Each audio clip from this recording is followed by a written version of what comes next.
नमस्कार.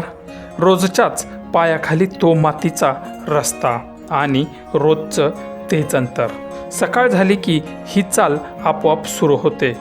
कुठलीही घाई नाही, मात्र पायाचं थांबणंही नाही. आणि पावसाने झालेली ती चिखलाची पायवाट.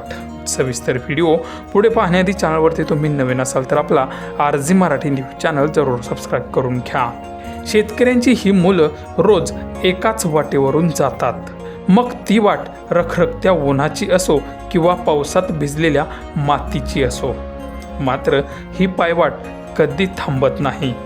परिस्थितीशी जुळवून घेत गावच्या या टोकापासून ते त्या टोकापर्यंतचा त्यांचा प्रवास चालूच असतो. ही वाट फक्त त्यांची चालण्यासाठी नसते, तर स्वतःचं आयुष्य, घरची आर्थिक परिस्थिती, त्याचबरोबर घरच्या जबाबदाऱ्या खांद्यावर घेऊन ही चिमुकली पावले तासनतास किलोमीटरची पायवाट चालत असतात. आणि त्याचाच हा व्हायरल व्हिडिओ. किती किलोमीटर आलात चालत तुम्ही? किती? 2 किलोमीटर? तुम्हाला एसटी नाही का? चलत जातात दररोज? दररोज चलत येतात?